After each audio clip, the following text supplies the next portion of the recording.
राष्ट्रिय क्रिकेट टोलीका पूर्व कप्तान सन्दीप लामिछाने थुनामुक्त। सन्दीप लामिछाने थुनामुक्त हुँदा समर्थकहरूको भिड। छिट्टै खेलमा फर्किन्छु, समयसँगै सबै कुरा बाहिर आउँछ भन्दै सन्दीप लामिछानेको धारणा। सन्दीप लामिछानेलाई क्रिकेटमा फर्काउने बारे कानुनी परामर्शमा क्रिकेट सङ्घ। निर्मला कुर्मीलाई न्याय दिन गृहमन्त्री रवि लामिछानेको ध्यानाकर्षण। काठमाडौँ महानगरपालिकाले निर्माण र कृषिको बजेट घटाउने, शिक्षामा भने बढाउने। यसपटक भाषण कम, काम धेरै गरेर देखाउँछु भन्दै प्रधानमन्त्री पुष्पकमल दाहाल प्रचण्डको भनाई। हस्तकला उद्योगलाई 7वटै प्रदेशमा विस्तार गर्ने प्रचण्डको दाबी। उद्योगी व्यवसायलाई निराश हुन नदिने अर्थमन्त्री विष्णुप्रसाद पौडेलको टिप्पणी। विकासलाई कमजोर पार्ने कुरामा घरबेटी वा अरू कोही कसैसँग पनि सम्झौता नहुने उप प्रधानमन्त्री नारायण काजी श्रेष्ठ प्रकाशको भनाई। हामीलाई संख्याले थिच्यो, बोलेको सुनिँदैन भन्दै कङ्ग्रेस महामन्त्री गगन थापाको गुनासो। माओवादीबाट सुदन र रेखा मन्त्री बन्ने पक्का, तेस्रो नाममा भने छलफल जारी। विप्लवसँग वार्ता गर्न कपिल वस्तु पुगे नेकपा माओवादी केन्द्रका उपाध्यक्ष कृष्णबहादुर महरा। विप्लवसँग माओवादीले गर्यो एकताको प्रस्ताव। भाषण गरेर मात्रै भ्रष्टाचार नियन्त्रण नहुने नेकपा एकीकृत समाजवादीका अध्यक्ष माधव कुमार नेपालको टिप्पणी। एकीकृत समाजवादी प्रवेश गर्दै घनश्याम भुसालले भने यो असाधारण ठाउँ हो, सरकार भ्रष्टाचार नियन्त्रणमा निरन्तर लागोस् भन्दै कङ्ग्रेस सांसद जितेन्द्र नारायण देवको सुझाव। वामदेवले दिए केपी ओलीलाई कृष्ण र प्रचण्डलाई अर्जुनको उपमा। म प्रतिपक्षमै बस्छु भन्दै गण्डकी प्रदेशका सांसद दीपक मनाङीको भनाई। रोजगार कार्यक्रमको 7 अर्ब ढुकुटीमै थन्कियो। प्रदेश संरचना हटाउनुपर्छ भन्ने टिप्पणी दुःखद रहेको प्रदेश नम्बर 1 का मुख्यमन्त्री हिक्मत कार्कीको भनाई। पानी नपर्दा तापक्रम निरन्तर बढ्दै काठमाडौँमा दिउँसो पारिलो घाम, तराईमा भने हुस्सु र कुहिरो। नारायणगढ मुगलिन सडक खण्डमा आज र भोलि सवारी नरोकिने। ठमेलबाट अपहरण गरी फिरौती लिने 3 पाकिस्तानी पक्राउ। लप्सी फेदीका आन्दोलनकारीलाई विद्युत प्राधिकरणले बोलायो वार्तामा। थप 37 विद्युतीय बस सञ्चालन गर्ने साझा यातायातको तयारी। 5 महिनामा 4 खर्ब 80 अर्ब रुपैयाँ रेमिटेन्स भित्रियो। दिल्लीको विभत्स दुर्घटनामा ठूलो कारबाही, 11 प्रहरी निलम्बित। कङ्गोमा सशस्त्र समूहद्वारा 27 सर्वसाधारणको हत्या। फिफा द बेस्टको मनोनयन सार्वजनिक, मेसी र एम्बापे मुख्य दावेदार। पबजी विश्वकपको उपविजेता DRS गेमिङ टोलीलाई भायोनेट कम्युनिकेसनको सम्मान। र राष्ट्रिय भलिबल अन्तर्गत त्रिभुवन आर्मी क्लब सेमिफाइनलमा प्रवेश। दर्शक महानुभाव नमस्कार, हाम्रो न्युजको युट्युब च्यानलमा यहाँलाई हार्दिक स्वागत छ। आज मिति विक्रमसम्म 2079 साल पुसको 30 गते शनिबार इस्वीसम्म सन् 2023 जनवरी 14 तारिक। सदाको झैँ आज पनि हामी उपस्थित भएका छौँ आजका महत्त्वपूर्ण समाचार, ब्रेकिङ न्युज अपडेट लगायत तपाईँलाई काम लाग्ने हेर्नै पर्ने महत्त्वपूर्ण खबरहरू देश तथा विदेश कहाँ के भयो सम्पूर्ण जानकारी छोटकरीमा प्रस्तुत गर्छौँ। हामीलाई अन्तिम समय हेर्नुहोला। हाम्रो मेहनतका लागि यो भिडियोमा एउटा लाइक अवश्य गर्नुहोला। दर्शक महानुभाव पलपलको न्युज अपडेटका लागि हाम्रो च्यानललाई तपाईँले अहिलेसम्म सब्स्क्राइब गर्नु भएको छैन भने कृपया सब्स्क्राइब गर्नुहोस् अनि नजिकै आउने बेल आइकनलाई क्लिक गर्नुहोला। दैनिक रूपमा हेर्नुहुन्छ भने रेगुलर भनेर लेख्नुहोला। आज पहिलोचोटि हेर्दै हुनुहुन्छ भने फर्स्ट टाइम भनेर लेखिदिनुहोला। देशभित्र हुनुहुन्छ भने आफू रहेको गाउँ ठाउँ सहर जिल्लाको नाम लेख्नुहोला। विदेशमा हुनुहुन्छ भने कुन देशबाट हेरिरहनु भएको छ त्यो कुरा तलको कमेन्ट बक्समा कमेन्ट गर्नुहोला। आउनुहोस् दर्शक महानुभाव आजका महत्त्वपूर्ण समाचार सुरु गरौँ सन्दीप लामिछाने रिहा भएको प्रसङ्गबाट। राष्ट्रिय क्रिकेट टोलीका पूर्व कप्तान सन्दीप लामिछाने थुनामुक्त भएका छन्। उच्च अदालत पाटनले बिहीबार धरौटीमा छाड्ने आदेश दिएपछि सन्दीप हिजो धरौटी बुझाएर रिहा भएका हुन्। उनलाई केन्द्रीय कारागारबाट पहिले उच्च अदालत पाटन लगिएको थियो। अदालती प्रक्रिया पूरा गरेर उनी रिहा भएका हुन्।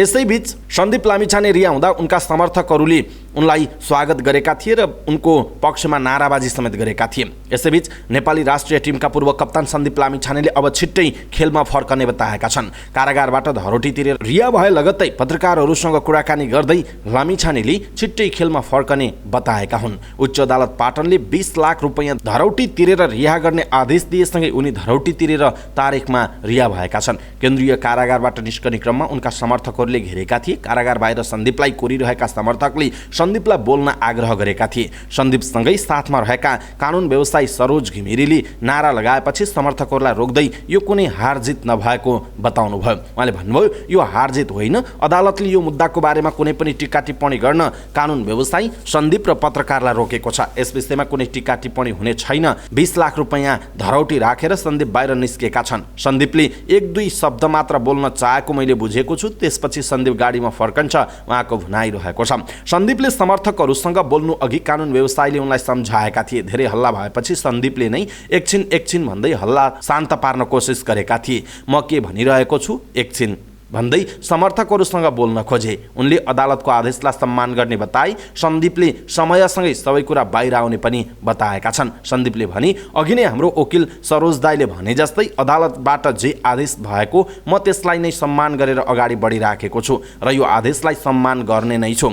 जित हार भन्दा पनि न्याय कानुनको तर्फबाट जे आउँछ त्यही अनुसार अगाडि बढ्नेछु। अहिलेका लागि म आफ्नो परिवार बाहेक केही सोच्न सकिरहेको छैन। केही समय मलाई मेरो परिवारको साथ चाहिन्छ। तपाईहरूको अपार मायाका लागि एकदमै धेरै धन्यवाद। अहिले म धेरै प्रतिक्रिया पनि दिन सक्दिनँ र दिने हालतमा पनि छैन र समयसँगै सबै कुरा सबैको सामु नै आउँछ। धन्यवाद भनेर उनले भनेका छन्। किशोरी बलात्कार गरेको आरोपमा उनी गत असोज 20 गते पक्राउ परेका थिए। दर्शक महानुभाव, सन्दीप लामिछानेको यो भनाइप्रति तपाईँको धारणा के छ? आफ्नो धारणा तलको कमेन्ट बक्समा कमेन्ट गर्नुहोला।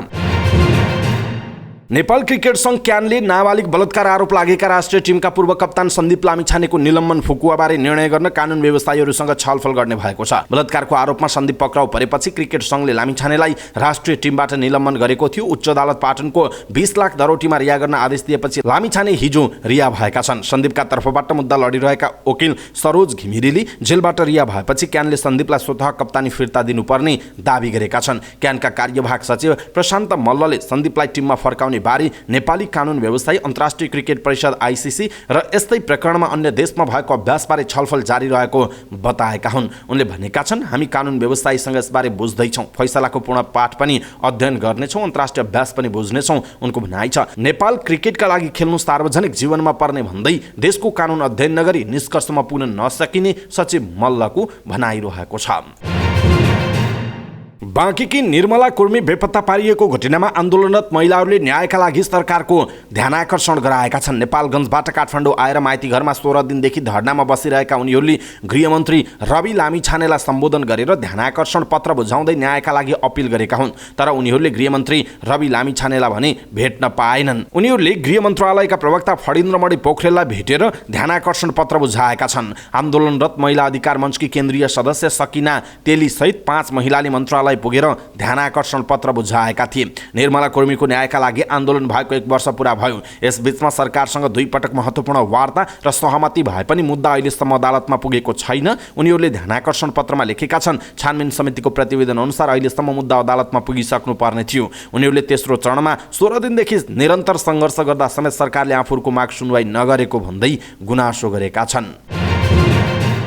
काठमाडौँ महानगरपालिकाले 12औं नगरसभाबाट चालु आर्थिक वर्षको बजेटका कार्यक्रम हेरफेर गर्न संशोधन प्रस्ताव ल्याएको छ। नगरसभा बैठकमा उपप्रमुख सुनिता डङ्गोलले सार्वजनिक निर्माण, वातावरण र कृषि क्षेत्रमा बजेट घटाएर सामाजिक विकास, शिक्षा लगायत क्षेत्रमा बजेट बढाउन प्रस्ताव गर्नुभएको छ। महानगरले चालु आर्थिक वर्षमा सार्वजनिक निर्माणमा 8 अर्ब 31 लाख रुपैयाँ सार्वजनिक निर्माणमा बजेट छुट्याएको थियो, जसमध्ये 9 करोड 49 लाख घटाउन संशोधन प्रस्ताव गरेको छ। चालु आर्थिक वर्षका लागि सामाजिक विकासमा 44 करोड 12 लाख विनियोजन भएकोमा 20 करोड थप गरी 64 करोड 12 लाख रुपैयाँ बनाउन प्रस्ताव गरिएको छ। स्वास्थ्य तथा पशु क्षेत्रमा महानगरले विनियोजन गरेको 57 करोड 3 लाखमा 17 करोड 68 लाख थप गरी 74 करोड 71 लाख बनाउन उपप्रमुख डङ्गोलले प्रस्ताव गर्नुभयो। यस्तै वातावरण तथा कृषि क्षेत्रमा 56 करोड 15 लाख विनियोजन भएकोमा 1 करोड 5 लाख घटाएर 55 करोड 10 लाख रुपैयाँमा झार्न प्रस्ताव गरिएको छ। डङ्गोलले सम्पदा तथा पर्यटन विकासमा विनियोजित 2 अर्ब 53 करोड 18 लाख मध्ये 64 करोड 62 लाख घटाएर 2 अर्ब 18 करोड 56 लाखमा झार्न प्रस्ताव गर्नुभयो। शिक्षामा 46 करोड 58 लाखको बजेटमा महानगरले संशोधन प्रस्ताव राख्दै 7 करोड 5 लाख थप गरेर 53 करोड 63 लाख बनाउन नगरसभामा पेश गरेको जनाइएको छ। काठमाडौँ महानगरपालिकाले असारको 24मा चालु आर्थिक वर्षका लागि 25 अर्ब 41 करोड 96 लाख 96 हजार रुपैयाँको बजेट पारित गरेको थियो। प्रधानमन्त्री पुष्पकमल दाहाल प्रचण्डले आफ्नो यो कार्यकालमा भाषण कम र काम धेरै गर्ने बताउनुभयो। नेपाल हस्तकला महासङ्घको वार्षिक साधारण सभामा सम्बोधन गर्दै प्रधानमन्त्री दाहालले यस्तो धारणा व्यक्त गर्नुभएको हो। आफ्नो कार्यकाललाई यो पटक ठुलो परीक्षाको रूपमा लिएको समेत प्रधानमन्त्री प्रचण्डले बताउनुभयो। लोकतन्त्र घोषणा भयो तर जनताको जीवनस्तरमा परिवर्तन देखिएन।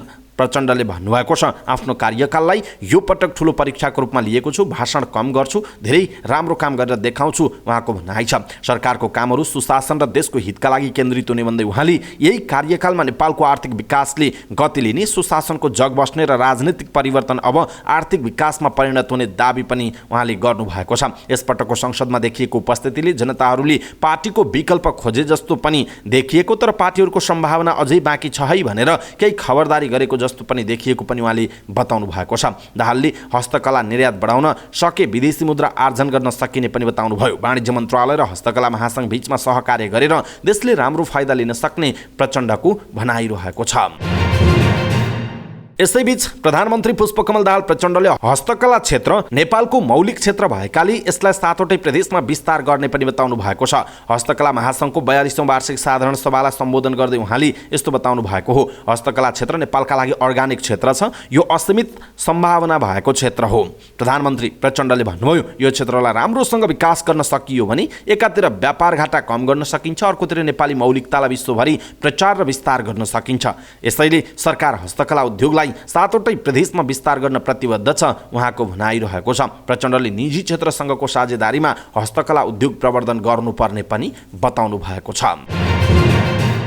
उपप्रधान एवं अर्थमन्त्री विष्णुप्रसाद पौडेलले उद्योगी व्यवसायलाई निराश हुन नदिने गरी काम गर्ने बताउनुभयो। नेपाल राष्ट्रिय व्यवसाय महासङ्घले बुझाएको ध्यानाकर्षण पत्र बुझ्दै अर्थमन्त्री पौडेलले सरकारले सबै उद्योगी व्यवसायलाई निराश हुन नदिने गरी काम गर्ने बताउनु भएको हो। उहाँले सरकारले व्यवसायको माग र सुझावहरूलाई तत्काल समाधान गर्न नसके पनि छलफल र संवादका माध्यमबाट विस्तारै सम्बोधन गर्ने प्रतिबद्धता व्यक्त गर्नुभयो। उहाँले उद्योगी व्यवसायले उठाएका उचित मागलाई सकारात्मक रूपमा लिएको पनि बताउनुभयो। मन्त्री पौडेलले मन्त्रालयमा कामको चाङ लागेकाले अब सबै विषयमा व्यापक छलफल गर्न नसकिएको पनि उहाँको भनाइरहेको छ। उपप्रधानमन्त्री एवं भौतिक पूर्वाधार तथा यातायात मन्त्री नारायण काजी श्रेष्ठले सरकारले नागरिकलाई दिने सुविधा र विकासलाई कमजोर पार्ने कुरामा कसैसँग पनि सम्झौता नगर्ने बताउनु भएको छ। काठमाडौँको 16 खुट्टे, पानी पोखरी र नयाँ बजार क्षेत्रका सडक अनुगमन गर्ने क्रममा उहाँले आफूले कसैको दबाव र प्रभावमा नपरी नागरिकका समस्या समाधान गर्ने काममा लाग्ने बताउनुभयो। प्रधानमन्त्री पुष्पकमल दाहाल प्रचण्डका घरबेटीले धेरै सडक बेहाल बनाएका छन्, उहाँलाई कारबाही गर्न सक्नुहुन्छ भन्ने प्रश्नमा मन्त्री श्रेष्ठले प्रधानमन्त्रीले नराम्रो गर्ने जो कोहीलाई कारबाही गर्न सक्ने निर्देशन दिएको बताउनु भएको छ। प्रधानमन्त्रीको निर्देशन नै आइसकेकाले त्यसै अनुसारको काम हुने उहाँको भनाइ छ। मन्त्री श्रेष्ठले सडकमा समस्या देखिएपछि भाग्ने नभई सरकारले र सम्बन्धित निकायले पूरा गर्नुपर्ने बताउनु भयो। सरकारलाई भत्किएका र खाल्डा परेका सडक राख्ने छुट अब नरहेको पनि उहाँको भनाइ छ। मन्त्री श्रेष्ठले सरकारले देशभरका सडकलाई चुस्त बनाउने र फुटपाथहरू पनि पैदल यात्रु मैत्री बनाउने अभियानमा लागिसकेको बताउनु भयो। उपप्रधानमन्त्री श्रेष्ठले देशको राजधानी काठमाडौँका सडकको दुरावस्था हुनु राम्रो भएको बताउनु भयो। उहाँले सुशासन, यातायात व्यवस्था, भौतिक पार्क, पूर्वाधार आयोजनालाई व्यवस्थित र कार्यान्वयन गर्ने योजना बनाइराखेको पनि बताउनु भएको छ। नेपाली कांग्रेसका महामन्त्री गगन थापाले पार्टीभित्रको निर्णय प्रक्रियामा संख्या हावी भएको बताउनु भएको छ। उहाँले संख्यामा कमजोर हुँदा आफूहरू सधैँ फरक मत राख्ने र विरोध मात्रै गरिरहने अवस्थामा रहेको बताउनु भयो। काठमाडौँ क्षेत्र नम्बर 4 मा आम निर्वाचन लक्षित विभिन्न जिल्लाका लागि गठित सम्पर्क समितिको भेलालाई सम्बोधन गर्दै महामन्त्री थापाले अब पार्टीमा संख्याको शक्ति आर्जन गर्न गाउँ गाउँमा जानुको विकल्प नरहेको पनि बताउनु भएको छ। उहाँले कांग्रेसले के गर्नुपर्छ भनेर केन्द्रको नेतृत्व भन्दा गाउँ गाउँमा रहेको कांग्रेसको कार्यकर्ता तबकाले स्पष्ट विचार र प्रस्तुत गर्न सक्षम रहेको पनि बताउनु भयो। महामन्त्री थापाले गठबन्धनमा शक्ति बाँडफाँडमा आफूले भूमिका खेल्न नसकेको आरोप लगाइएको भन्दै त्यसबेला आफूले त्यस्तो भूमिका खेल्ने परिस्थिति नै नरहेको जिकिर समेत गर्नु भएको छ। महामन्त्री थापाले पार्टीमा संख्याले थिचेकै कारण कांग्रेसको मतभार बढाउन आफूहरूको पहल निरर्थक रहेको पनि बताउनु भएको छ। दर्शक महानुभाव, गगन थापाको यो भनाइप्रति तपाईँको धारणा के छ? आफ्नो धारणा तलको कमेन्ट बक्समा कमेन्ट गर्नुहोला। नेकपा माओवादी केन्द्रले सरकारमा पठाउने मन्त्रीहरूको नाम लगभग टुङ्ग्याएको छ। पार्टी अध्यक्ष पुष्पकमल दाहाल प्रचण्ड नेतृत्वको सरकारमा सहभागी हुने मन्त्रीहरूको नाममा सहमति जुट्यो भनेर नेपाल प्रेसले यो समाचार लेखेको छ। माओवादीबाट रेखा शर्मा, शोधन किराँती 2 मन्त्री बन्ने पक्का भएको एक पदाधिकारीले जनाएको कुरा नेपाल प्रेसले उल्लेख गरेको छ। ती नेताले भनेका छन्, रेखाजीले प्रधानमन्त्री र एमाले अध्यक्ष केपी शर्मा ओलीबाट उपराष्ट्रपतिका लागि आएको प्रस्ताव समेत अस्वीकार गरिसक्नुभयो। त्यसैले उहाँको मन्त्री पद सुरक्षित रह्यो। प्रदेश 1बाट पटक पटक जितेर पनि अवसर नपाउनु भएकाले अध्यक्षज्यूले नै सुदनलाई रोज्नु भएको छ। मधेसबाट माओवादीको चुनाव चिन्हबाट जितेर आएका नेपाल समाजवादी पार्टीका सहअध्यक्ष महेन्द्र राय यादवलाई सरकारमा लान नेकपा अध्यक्ष डाक्टर बाबुराम भट्टराईले दबाब दिइरहनु भएको छ। मधेसबाट पार्टीको चुनाव चिन्हबाट जितेर आउनु भएको छ। महेन्द्रजीलाई सरकारमा सहभागी गराउन पार्टीभित्र दबाब छ। अब कसरी समेटेर लानुहुन्छ प्रधानमन्त्रीकै हातमा छ, नीति नेताको भनाइ छ। नेपाल समाजवादी पार्टीसँग पार्टी एकता प्रक्रिया पनि अगाडि बढेकाले यादवलाई सरकारमा सहभागी गराउनु पर्ने दबाबमा प्रधानमन्त्री प्रचण्ड छन्। सत्ता साझेदारमा माओवादीबाट प्रधानमन्त्री सहित बढीमा 6 जना मात्रै सहभागी हुन पाउने भएका छन्। प्रचण्ड नेतृत्वको सरकारमा उपप्रधानमन्त्री तथा भौतिक पूर्वाधार मन्त्री नारायण काजी श्रेष्ठ सहभागी भइसक्नु भएको छ। माओवादीले कम्तीमा 4 मन्त्रालयको दाबी गरे पनि साझेदार दलहरूमा भागवण्डा गर्दा थप 3 जनामा भन्दा धेरै पाउने अवस्था छैन। यद्यपि यही विषयमा प्रधानमन्त्री प्रचण्डले एमाले अध्यक्ष केपी शर्मा ओलीसँग छलफल गरिसकेको उल्लेख छ। मन्त्रालयको भागवण्डा टुङ्ग्याउन सत्ता साझेदार दलको बैठक पनि बस्दैछ। भागमा पर्ने 3 मन्त्रालयमा शर्मा र किराँतीलाई सरकारमा सहभागी गराउने विषयमा विवाद नभए पनि यादवबारे सहमति बन्न नसकेको नेताहरूले बताएका छन्। नेकपा माओवादी केन्द्रका उपाध्यक्ष कृष्णबहादुर महरा नेकपाका महासचिव नेत्र विक्रम चन्द विप्लवसँग वार्ता गर्न कपिलवस्तु पुग्नु भएको छ। 2 पार्टी बीच एकताको बारेमा चन्दसँग छलफल गर्न महरा कपिलवस्तु पुग्नु भएको हो। भेटमा महराले पूर्व माओवादी जोड्न लागेकाले चन्दलाई पनि पार्टी एकतामा आउन आग्रह गर्नुभयो। विप्लव निकट एक केन्द्रीय सदस्यका अनुसार भेटमा महराले सबै माओवादी मिलेर प्राप्त उपलब्धिको रक्षा गरौँ भन्नुभएको छ। ती नेताका अनुसार विप्लव भने तत्काल पार्टी एकता र सहकार्यका लागि तयार नरहेको बुझिएको छ। विप्लव नेतृत्वको नेकपाको माघ पहिलो साता बस्ने केन्द्रीय समितिको बैठकले आगामी कार्यदिशा र वाम ध्रुवीकरणका विषयमा छलफल हुने बताइएको छ। नेकपा एकीकृत समाजवादीका अध्यक्ष माधव कुमार नेपालले भ्रष्टाचार विरुद्ध लड्ने संकल्पको खाँचो रहेको बताउनु भएको छ। पूर्व सचिव रामकुमार आचार्यद्वारा लिखित नेपालमा भ्रष्टाचार कारण र निवारण पुस्तकको विमोचन कार्यक्रममा उहाँले राज्यका सबै अङ्गमा उचित समन्वय नहुँदा यस्तो बढिरहेको बताउनु भएको छ। प्रत्येक क्षेत्रमा भएका भ्रष्टाचार विरुद्धको संकल्प भएको व्यक्तिको खाँचो छ। उहाँले भन्नुभयो, यसको नियन्त्रण गर्न भावना र संकल्प हुनु पर्यो। भ्रष्टाचार मुक्त परिवेश बनाउन सक्नुपर्छ। एउटा नेता र प्रधानमन्त्रीले चाहेर मात्रै यो नियन्त्रण सम्भव नभएको जिकिर गर्दै अध्यक्ष नेपालले राजनीति र प्रशासनिक निकायले माथिदेखि तलसम्म यसलाई नियन्त्रण गर्ने दृढता हुनुपर्ने पनि बताउनु भएको छ। कम्युनिस्ट नेता घनश्याम भुषालले नेकपा एकीकृत समाजवादी पार्टी प्रवेश गर्नु भएको छ। नेकपा एकीकृत समाजवादी कम्युनिस्ट आन्दोलनका लागि असाधारण ठाउँ भएकाले यही पार्टी रोजेको उहाँले बताउनु भयो। आज संक्षिप्त दस्तावेज मैले जुन पढेको छु त्यसमा नेकपा एकीकृत समाजवादी त्यही ठाउँमा छ जहाँबाट यसले समग्रतामा हेर्न सक्छ उहाँले भन्नुभयो। सैद्धान्तिक रूपले र वर्तमानमा बसेर इतिहास हेर्दै अगाडि बढ्न सकिने ठाउँ पनि एकीकृत समाजवादी भएको उहाँको भनाइ छ। कम्युनिस्ट आन्दोलन, विगतको नेकपा एमाले, माओवादी, नेपाल कम्युनिस्ट पार्टी निर्माण र भङ्ग भएको अवस्थाको चित्रण र एकीकृत समाजवादीको सकारात्मक विषयको चर्चा समेत नेता भुषालले पत्रकार सम्मेलनको अन्तिमतिर गर्नुभयो। उहाँले भन्नुभयो, अब म एकीकृत समाजवादीको कार्यालयमा जान्छु र सदस्यता रिन्यू गर्छु उहाँको भनाइरहेको छ। नेपाली कांग्रेसका राष्ट्रिय सभा सदस्य जितेन्द्र नारायण देवले भ्रष्टाचार नियन्त्रण र सेवा प्रवाहमा काम गर्न सरकारलाई सुझाव दिनुभयो। राष्ट्रिय सभाको बैठकमा बोल्दै देवले अहिलेको मुख्य सवाल सुशासन, विकास र भ्रष्टाचारलाई नियन्त्रण गर्नु नै भएको बताउनु भएको छ। उहाँले भन्नुभएको छ, सुशासन, विकास, भ्रष्टाचार नियन्त्रण र आम नेपाली जनतालाई सेवा प्रवाह दिने सवालमा निरन्तर रूपमा यो सरकार लागिरहोस्, त्यही मेरिटको आधारमा हामीले सहयोग गरिरहनेछौँ उहाँको भनाइरहेको छ। पुस 26 मा कांग्रेसले प्रधानमन्त्रीलाई विश्वासको मत दिएको पनि सोही आधारमा काम गर्नका लागि भएको पनि देवले बताउनु भयो। यसैबीच राष्ट्रिय सभा सदस्य वामदेव गौतमले नेकपा एमालेका अध्यक्ष केपी शर्मा ओलीलाई महाभारतको कृष्ण र माओवादी केन्द्रका अध्यक्ष एवं प्रधानमन्त्री पुष्पकमल दाहाल प्रचण्डलाई अर्जुनको उपमा दिनुभएको छ। राष्ट्रिय सभामा विशेष समय लिएर बोल्नुभएका गौतमले पछिल्लो राजनैतिक घटनाक्रममा ओली कृष्ण र प्रचण्ड अर्जुनका रूपमा देखा परेको टिप्पणी गर्नुभयो। जुन आजको स्थिति बिग्रेको छ भनिएको छ त्यसको निम्ति मूल कृष्ण बनेर भूमिका खेल्ने हुनुहुन्छ एमालेका अध्यक्ष। गौतमले जोड्नुभयो, पात्र त प्रचण्ड नै हो उहाँको भनाइ छ। ओली र प्रचण्डको भूमिकालाई महाभारतसँग जोड्दै गौतमले अगाडि भन्नुभएको छ, यसपटक हाम्रो देशमा घटेको राजनीतिक महाभूकम्पमा मुख्य योजनाकार रचनाकार मार्गदर्शक केपी ओली हुन्, तर मुख्य पात्र प्रचण्ड हुनुभएको छ। गौतमले प्रधानमन्त्रीलाई विश्वासको मत दिएर प्रतिपक्षमा बस्न मिल्ने पनि बताउनु भएको छ। संविधानमा प्रतिपक्षी भन्ने शब्द नरहेको उहाँको दलिल रहेको छ। दर्शक महानुभाव, वामदेव गौतमको भनाइप्रति तपाईँको धारणा के छ? आफ्नो धारणा तलको कमेन्ट बक्समा कमेन्ट गर्नुहोला। गण्डकी प्रदेश सभा सदस्य राजीव गुरुङ दीपक मनाङे प्रतिपक्षमा बसेका छन्। नेकपा एमालेका नेता खगराज अधिकारीले प्रदेश प्रमुख समक्ष मुख्यमन्त्रीको दाबी पेश गर्दा समर्थन दिएका उनले बिहिबार बेलुका फेसबुकमा आफू प्रतिपक्षमा बस्ने लेखेका थिए। खगराज अधिकारीले विश्वासको मत लिँदै गर्दा संसदमा अनुपस्थित भए। सरकारलाई विश्वासको मत लिन समस्या नभएकाले आफू प्रतिपक्षमा बस्ने निर्णय गरेको उनले बताएका छन्। चालू आर्थिक वर्ष 2079-80 को अर्धवार्षिक अवधिमा पनि प्रधानमन्त्री रोजगार कार्यक्रमको कार्यान्वयन फितलो देखिएको छ। पुस सकिन लाग्दा रोजगार कार्यक्रमका लागि विनियोजित बजेटको 4% मात्र खर्च भएको छ। चालू आर्थिक वर्षका लागि सरकारले रोजगार कार्यक्रमका लागि 7 अर्ब 13 करोड 29 लाख रुपैयाँ बजेट विनियोजन गरेको छ, तर खर्च भने 30 करोड 58 लाख खर्च नसकेको छ। यो कुल विनियोजित बजेटको 4.2% मात्र हो। सरकारले यो वर्ष 2 लाख सूचीकृत बेरोजगारलाई न्यूनतम 100 दिनको रोजगारी दिने लक्ष्यसहित कार्यक्रम कार्यान्वयन गरिरहेको छ। अहिलेसम्म 2725 जनाले मात्र कार्यक्रम अन्तर्गत निर्माण आयोजनाहरूमा काम पाएका छन्। स्थानीय तहले यो वर्ष 6485 वटा आयोजनाका लागि 5 अर्ब 26 करोड खर्च गर्ने गरी कार्यक्रम तय गरिसकेको जनाइएको छ।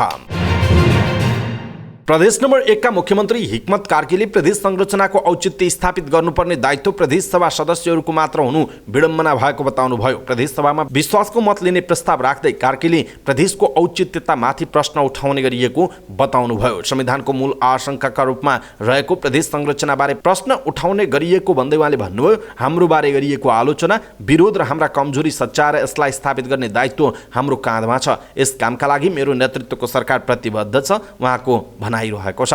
भर्खर बनेको प्रदेश सरकार बारे आवधिक समीक्षा हुन सक्ने तर प्रदेश संरचना हटाउनुपर्छ भनेर टिप्पणी हुनु दुःखद भएको उहाँले बताउनुभयो। साझा सूचीमा रहेका विषयबारे संघीय सरकारले कानुन नबनाउँदा प्रदेश सरकारले आफ्नो गतिमा काम गर्न नसकेको पनि उहाँले बताउनु भएको छ।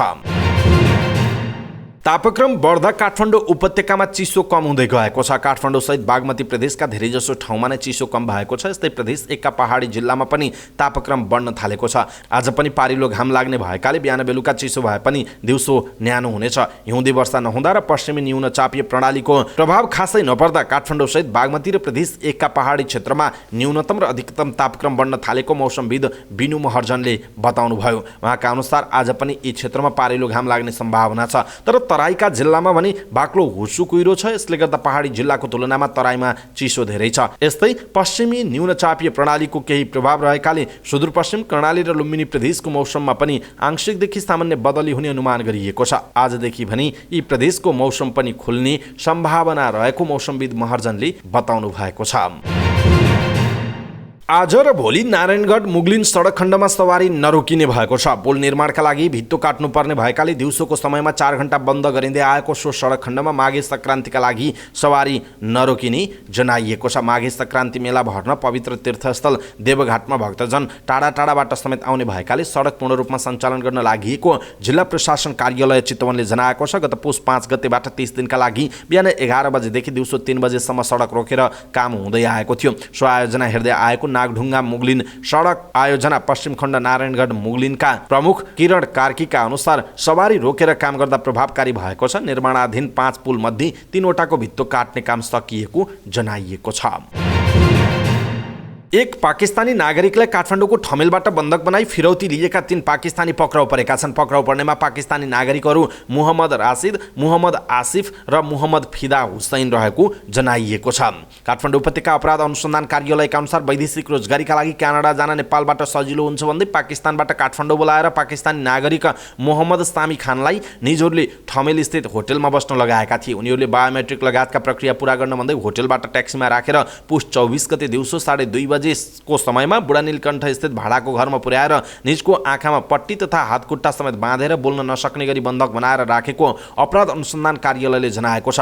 प्रहरी उपरीक्षक कृष्णप्रसाद कोइरालाका अनुसार आरोपित तीनैजनाले पीडितका पाकिस्तानमा रहेका भाइलाई आफू क्यानाडा जान लागेको र 30 घण्टासम्म मोबाइल अफ हुन्छ भनेर म्यासेज समेत गर्न लगाएका थिए। 30 घण्टापछि पीडितलाई फेरि आफ्नो भाइलाई म्यासेज मार्फत आफू क्यानाडाको इमिग्रेसनमा रोकिएको र पैसा बुझाए मात्र प्रवेश दिन्छ भनेर पाकिस्तानमा 30 लाख पाकिस्तानी रुपैयाँ र 24,000 दिराम समेत गरी 25,66,697 नेपाली रुपैयाँ फिरौती रकम लिन सफल भएको जनाइएको छ। रकम लिइसकेपछि उनीहरूले पीडित मोहम्मद सामी खानलाई पुस 26 गते राति अन्दाजी 10:30 बजे ट्याक्सीमा राखेर सिनामङ्गल स्थित सडकमा पाकिस्तान फर्कनु भनेर छाडी फरार भएको प्रहरीको भनाइ छ। उनीहरूले पुसको 28 गते बुढा नीलकण्ठ स्थित भाडाको घरबाट दसीका सामान सहित पक्राउ गरिएको प्रहरीले जनाएको छ। नेपाल विद्युत प्राधिकरणले काठमाडौँको शङ्करापुर नगरपालिका 3 स्थित बोझेनीका आन्दोलनरत पक्षलाई वार्तामा बोलाएको छ। नगरपालिकाका प्रमुख रमेश नापित, वडा अध्यक्ष सूर्यबहादुर तामाङ सहित आन्दोलनरत पक्षलाई वार्तामा बोलाएको प्राधिकरणका कार्यकारी निर्देशक कुलमान घिसिङले बताउनुभयो। वार्ता प्राधिकरणको प्रधान कार्यालय रत्न पार्कमा भएको छ। मानव बस्तीमा सब स्टेसन निर्माण गर्न नहुने र यसलाई अन्यत्र सार्नुपर्ने माग राख्दै वडा अध्यक्ष तामाङको नेतृत्वमा वास्तविक जग्गाधनीभन्दा बाहिरका व्यक्तिहरूको संलग्नतामा सब स्टेसन निर्माणमा अवरोध हुँदै को जनाइएको छ। आन्दोलनमा समान नेपाल नामक गैर सरकारी संस्थाले साथ दिएको छ। आन्दोलनमा महिलालाई अगाडि सारिएको जनाइएको छ। सब स्टेसन निर्माण स्थलको जग्गा अधिग्रहण गर्दा सम्बन्धित जग्गाधनीहरूले राजी खुसी मुआवजा तथा क्षतिपूर्ति बुझेको प्रारम्भिक वातावरणीय परीक्षण आईईई तथा पूरक आईआई लगायतका सम्पूर्ण कानुनी प्रक्रिया पूरा गरिएको, उपलब्ध विकल्पहरूमध्ये हाल छनौट गरिएको स्थान नै सबैभन्दा उत्तम रहेको प्रश्न पारेको छ र सोही अनुसार प्रसारण लाइन र सब स्टेसन निर्माणका लागि बोलपत्र स्वीकृत भई ठेक्का सम्झौता गरी काम भइरहेकाले अहिले आएर सब स्टेसन अन्यत्र सार्न नसकिने प्राधिकरणले जनाएको छ। गत असारमा 3 विद्युतीय बस सञ्चालन सुरु गरेको साझा यातायात सहकारी संस्थाले थप 37 बस सञ्चालनका लागि तयारी अगाडि बढाएको छ। गत महिना काठमाडौँ आइपुगेका साझाका विद्युतीय बस सञ्चालनका लागि जाँच भइरहेको संस्थाले जनाएको छ। 6 महिना पहिलादेखि 3 बस सञ्चालनमा रहेको र अहिले आइपुगेका 37 बस सञ्चालनका लागि जाँचका क्रममा रहेको साझा यातायातका प्रमुख कार्यकारी अधिकृत महेन्द्र राज पाण्डेयले बताउनुभयो। जाँच सकाएर त्यसको प्रतिवेदन आएपछि दर्ता गरिने उहाँले बताउनु भएको छ। परीक्षण सकाएर दर्ता गर्न अब केही समय लाग्न सक्छ उहाँको भनाइ छ। बस सञ्चालनका लागि बाटो इजाजत पत्र लिनुपर्ने हुन्छ। रुट निर्धारण गर्दा सकेसम्म अहिले कम सङ्ख्यामा बस भएका रुटमा राखिने उहाँले बताउनुभयो। साझा यातायातका पेट्रोलियम र विद्युतीय सबै बसहरूमा सरकारले तोके बमोजिम भाडा दर रहेको जनाइएको छ। चालु आर्थिक वर्षको मक्सिर मसान्तसम्म 4 खर्ब 80 अर्ब 50 करोड रुपैयाँ बराबरको विप्रेषण रेमिटेन्स भित्रिएको छ। नेपाल राष्ट्र बैंकले सार्वजनिक गरेको चालु आर्थिक वर्षको 5 महिनाको विवरण अनुसार समीक्षा अवधिमा रेमिटेन्स आप्रवाह 23% ले बढेको छ। अघिल्लो वर्षको यही अवधिमा रेमिटेन्स आप्रवाह 6.3% ले घटेको थियो। अमेरिकी डलरमा रेमिटेन्स आप्रवाह 13.1% ले बढेर 3 अर्ब 71 करोड पुगेको छ। अघिल्लो वर्ष यस्तो आप्रवाह 6.8% ले घटेको थियो। समीक्षा अवधिमा खुद ट्रान्सफर 21.6% ले बढेर 5 खर्ब 30 अर्ब 6 करोड रुपैयाँ पुगेको छ। अघिल्लो वर्षको यही अवधिमा यस्तो ट्रान्सफर 5.3% ले घटेको थियो। दिल्लीमा केही दिन अघि घटित विभत्स दुर्घटनाको मामिलामा 11 प्रहरी अधिकारीलाई निलम्बन गरिएको छ। यसबारे दिल्ली प्रहरीले जानकारी दिएको छ। समाचार एजेन्सी ANI को रिपोर्ट अनुसार दिल्ली स्थित कङ्झावालाको घटनामा समावेश कार जुन बाटो हुँदै यात्रा गरिरहेको थियो त्यो रुटमा पर्ने PCR र प्रहरी पिकेट्समा तैनात प्रहरीलाई निलम्बन गरिएको हो। यसअघि दिल्ली प्रहरीले कङ्झावाला केसमा लापरवाही गरेको आरोपमा कारवाही गरिने बताएको थियो। जनवरी 1 तारिखमा 20 वर्षकी युवतीको मृत्यु भएको थियो। उनले चलाएको स्कुटरलाई एउटा कारले ठक्कर दिएको थियो। ठक्करका कारण ती युवती लडेको र उनको एउटा खुट्टा कारको पाङ्ग्रामा अड्किएपछि उनी थुप्रै किलोमिटरसम्म कारसँगै घिस्रिएकी थिइन्। बिहिबार गृह मन्त्रालयले दिल्ली प्रहरीको रिपोर्टको संज्ञान लिँदै गृह मन्त्रालयले घटनाको समयमा त्यहाँ कार्यरत प्रहरीलाई निलम्बन गर्न सिफारिस गरेको थियो। सशस्त्र समूहले कङ्गोमा यस हप्ता मात्र कम्तीमा पनि 27 जना सर्वसाधारणको हत्या गरेको छ। कङ्गोको इतुरी प्रान्तमा उनीहरूको हत्या गरिएको जनाइएको छ। यो समूहले यस हप्तामा मात्र 27 जनाको ज्यान लिएको र अरू केही सर्वसाधारण नागरिक घाइते बनाएको संयुक्त राष्ट्रसङ्घले जानकारी दिएको छ।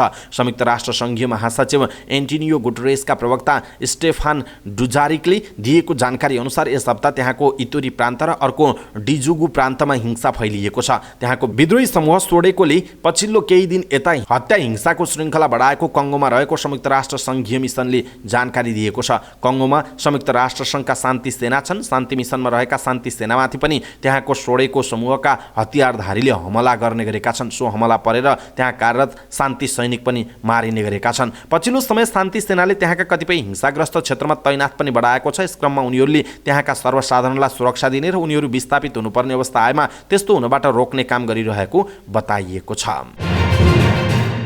फिफा विश्वकप 2022 विजेता अर्जेन्टिनी कप्तान लियोनल मेसी, गोल्डन बुट विजेता फ्रान्सका केलियन एम्बाप्पे समेतलाई समावेश गरी फिफाले द बेस्ट अवार्डको मनोनयन सार्वजनिक गरेको छ। विश्व फुटबल महासंघ फिफाको विज्ञहरूको 2 समूहले मनोनयनमा पर्ने खेलाडीको टुङ्गो लगाएको हो। आफूलाई मनपर्ने खेलाडीलाई मतदान दिनका लागि सर्वसाधारणले फेब्रुअरी 3 सम्म फिफा प्लस एप मार्फत मतदान गर्न सक्नेछन्। फिफा द बेस्टको पुरुषतर्फ लियोनल मेसी सहित रियल मैड्रिडका क्रोएसियाली मिडफिल्डर लुका मोड्रिच र रियलकै उनका साथी खेलाडी करिम बेन्जेमा रहेका छन्। त्यस्तै बोरुसिया डर्टमन्डका इङ्ग्लिस मिडफिल्डर जर्ड बेलिङहमको नाम पनि सर्ट लिस्टमा छ। इङ्ल्यान्डकी लिया विलियमसन, वेथ मेड र केइरा वाल्स, चेल्सीकी सास केइर, जेसी फ्लेमिङ सहित गत वर्षकी विजेता स्पेनी एलेक्सिया पुटेल्लास महिलातर्फ सर्ट लिस्टमा रहेको जनाइएको छ। विश्व विजेता अर्जेन्टिनी प्रशिक्षक Lionel Scaloni, Pep Guardiola, Sarina Wiegman र एम्मा हायस प्रशिक्षकतर्फ मनोनयनमा परेका छन्। पुरुष गोलकिपरतर्फ विश्व विजेता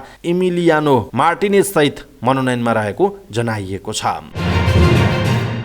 वायनेट कम्युनिकेसनले सन् 2022 को PMGC ग्रान्ड फाइनलमा उपविजेता बनेको पब्जी मोबाइल टोली DRS गेमिङका सदस्यहरूलाई सम्मान गरेको छ। कार्यालय परिसरमा आयोजित कार्यक्रमका बीच वायनेटका प्रमुख कार्यकारी अधिकृत सेवा पाठक बोहराले DRS का टोली सदस्य दिपेश गुरुङ, साहस भण्डारी, सुबिन कुमार प्रजापति र समर गुरुङलाई सम्मान गरेको जनाइएको छ। कार्यक्रममा DRSले PMGC ग्लोबल च्याम्पियनसिपको आफ्नो फाइनलसम्मको प्रेरणादायी यात्रा र उनीहरूको ग्लोबल PMGC अरेनामा अगाडि बढ्न नेपालको इन्टरनेट कनेक्टिभिटीको भूमिका बारेमा बोहराले जानकारी गराएका थिए।